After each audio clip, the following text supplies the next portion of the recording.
You, John Fitzgerald Kennedy, do solemnly swear.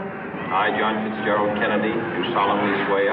That you will faithfully execute the office of President of the United States. That I will faithfully execute the office of President of the United States. And will, to the best of your ability. And will, to the best of my ability. Preserve, protect, and defend the Constitution of the United States. Preserve, protect, and defend the Constitution of the United States. So help you God. So help me God.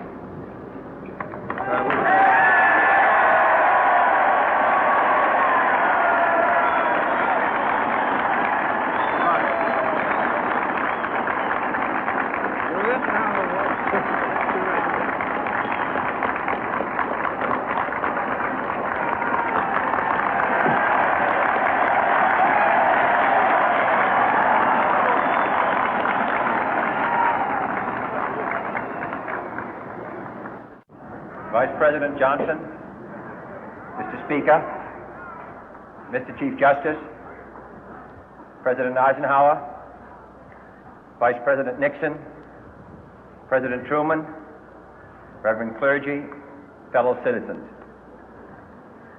We observe today not a victory of party, but a celebration of freedom, symbolizing an end as well as a beginning, signifying renewal as well as change.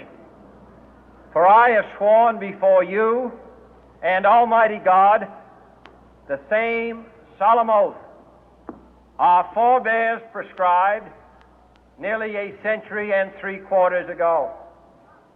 The world is very different now, for man holds in his mortal hands the power to abolish all forms of human poverty and all forms of human life. And yet the same revolutionary beliefs for which our forebears fought are still at issue around the globe. The belief that the rights of man come not from the generosity of the state, but from the hand of God. We dare not forget today that we are the heirs of that first revolution.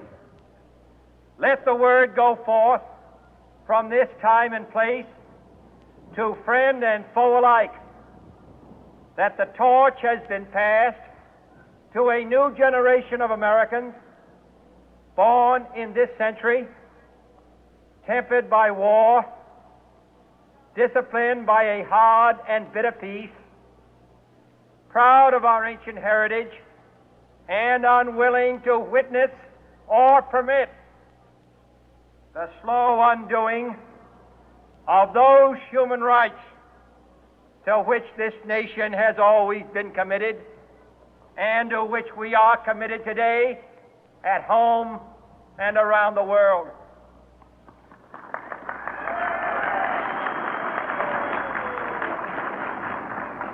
Let every nation know, whether it wishes us well or ill, that we shall pay any price, bear any burden, meet any hardship, support any friend, oppose any foe to assure the survival and the success of liberty.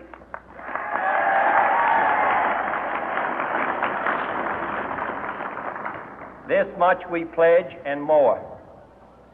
To those old allies whose cultural and spiritual origins we share, we pledge the loyalty of faithful friends. United, there is little we cannot do in a host of cooperative ventures. Divided, there is little we can do, for we dare not meet a powerful challenge at odds and split asunder. To those new states whom we welcome to the ranks of the free, we pledge our word that one form of colonial control shall not have passed away, merely to be replaced by a far more iron tyranny. We shall not always expect to find them supporting our view, but we shall always hope to find them strongly supporting their own freedom, and to remember that in the past, those who foolishly sought power by riding the back of the tiger ended up inside.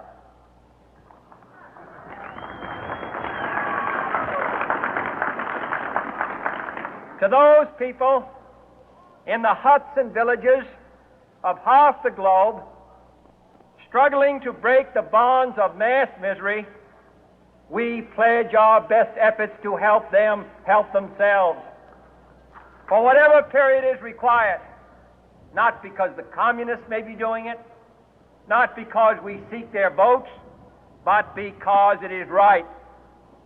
If a free society cannot help the many who are poor, it cannot save the few who are rich.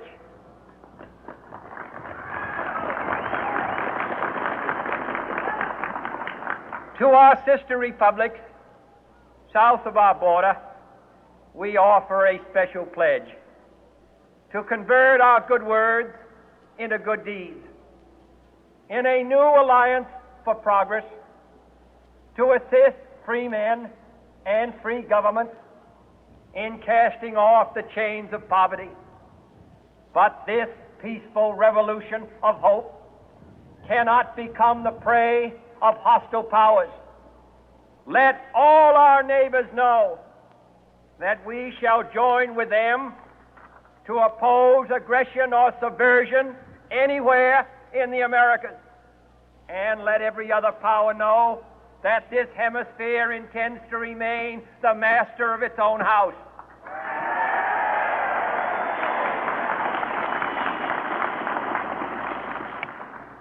To that World Assembly of Sovereign States, the United Nations, our last best hope, in an age where the instruments of war have far outpaced the instruments of peace, we renew our pledge of support to prevent it from becoming merely a forum for invective, to strengthen its shield of the new and the weak, and to enlarge the area in which its writ may run. Finally, to those nations who would make themselves our adversary, we offer not a pledge, but a request that both sides begin anew the quest for peace. Before the dark powers of destruction, unleashed by science, engulf all humanity in planned or accidental self-destruction, we dare not tempt them with weakness, for only when our arms are sufficient beyond doubt can we be certain beyond doubt that they will never be employed. But neither can two great and powerful groups of nations take comfort from our present course, both sides overburdened by the cost of modern weapons, both rightly alarmed by the steady spread of the deadly atom, yet both racing to alter that uncertain balance of terror that stays the hand of mankind's final war.